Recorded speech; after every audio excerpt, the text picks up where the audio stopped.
మీరు దీని కొరకే ఆత్మస్థైర్యం కోల్పోయి ఆత్మహత్యల వరకు వెళ్తున్నటువంటి రైతులకు విషయంలో భరోసా నింపేందుకు మీరు పోదాం అనుకుంటారు, మీరు రైతు దీక్షలు చేపడదాం అనుకుంటారు. కానీ ఎక్కడైతే బీఆర్ఎస్ పార్టీని క్లీన్ స్వీప్ చేసినటువంటి జిల్లాలకు వెళ్ళి మ్యానిపులేట్ చేసి రైతులకి మా మీద ఉసుగొల్పే ప్రయత్నము బీఆర్ఎస్ నేతలు చేస్తున్నారనేసి కాంగ్రెస్ నాయకులు అంటున్నారు. ఏంటి సార్, అంటే రైతు దీక్ష వెనకాల ఇంత మోసం ఉంటుందా? రైతుల్ని మోసం చేయాలని కూడా ప్రతిపక్ష నాయకులు ఉంటుందా? అంటే మంచి ప్రశ్న అమ్మా. ఎప్పుడు కూడా మీకు సమస్య ఉన్నప్పుడు నేను మీకు చెప్తే మీ సమస్య పరిష్కారం చూపిస్తున్నట్టు నా వెంట వస్తారు, కానీ మీకు ఏ సమస్య లేనప్పుడు మీ దగ్గరికి వచ్చి నేను ఏదో నీకు సమస్య ఉంది రమ్మన్నట్టు వస్తారమ్మా కన్నా. సింపుల్. రైతుల దగ్గరికి వెళ్ళి పిలిస్తే మరి ఇప్పుడు వాళ్ళని కూడా వెళ్ళి పిలవమనండి, వస్తారేమో రైతులు. దేనికి వస్తారు? ఆనాడు వచ్చాను, ఆనాడు నిన్ను నమ్మి నువ్వేదో అదనంగా ఇస్తామన్నావు అని చెప్పి నమ్మి వచ్చాను. ఇవాళ అదనంగా పోయింది, అసలు ఉన్నాయి కూడా పోయినాయి.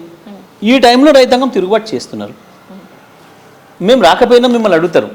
నేను ఏమంటున్నా, ఒక్కసారి కోమటిరెడ్డి వెంకరెడ్డి కావచ్చు, ఈ రాష్ట్రంలో ఉన్న ఇతర మంత్రులు కావచ్చు, వ్యవసాయ శాఖ మంత్రి కావచ్చు, ఆర్థిక మంత్రి కావచ్చు, ఎవరైనా కానీ ఏ సెక్యూరిటీ లేకుండా ఒక ఊరికి పోయి ఒక ఊరిలో బొడ్రాయి దగ్గర నిలబడి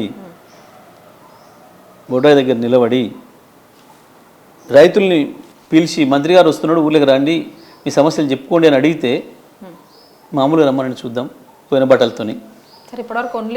పోయిన బట్టలతోని మీరు ఓపెన్ ఛాలెంజ్ చేసి ఉన్న మంత్రులు అందరూ అంటారు. అంటే రైతాంగంలో ఉన్న పరిస్థితి ఇక్కడేమో మా జిల్లాలో ఆయన ఏదో చెత్తవాడు వాగిండి సమాధానం చెప్పాలి కాబట్టి నేను ఆయన గురించి మాట్లాడాను, కానీ మొత్తం రాష్ట్రంలో పరిస్థితి అదే.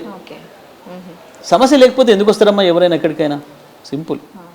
వాళ్ళ సమస్యను అడ్రస్ చేసే వాళ్ళు వస్తున్నారు, అక్కడ మాకు ధైర్యం దొరుకుతుంది, ఊరట దొరుకుతుంది అనుకుంటూనే వస్తారు. ఎందుకు కేసీఆర్ వస్తే వేలాదిగా జనం వస్తారు? ఇవాళ కేసీఆర్ గారు నిలమని ఎట్లా వస్తారు జనం? కేటీఆర్ని చూసి కూడా ఇప్పుడు అదే భయపడుతున్నారు వీళ్ళు. అంతే. ప్రజలు వాళ్ళకి సమస్యలు ఉన్నప్పుడు వాళ్ళ సమస్యలు తీర్చగలిగిన వాళ్ళు, వాళ్ళ సమస్యలకు పరిష్కారం చూపించగలిగిన వాళ్ళు, దానికి ధైర్యం ఇవ్వగలిగిన వాళ్ళు ఎవరైతే కనపడతారో వాళ్ళు వచ్చినప్పుడు సహజంగానే ప్రజలు వాళ్ళ వెంట నడుస్తారు. అక్కడ భయం అవుతుంది వీళ్ళకి.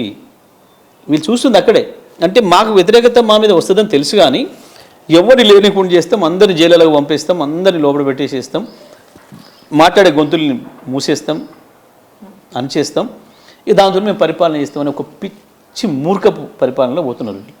ఇది నియంతృత్వం. ఇది నియంతృత్వమే నిలబడలేదమ్మా, నియంతృత్వమే నిలబడలే.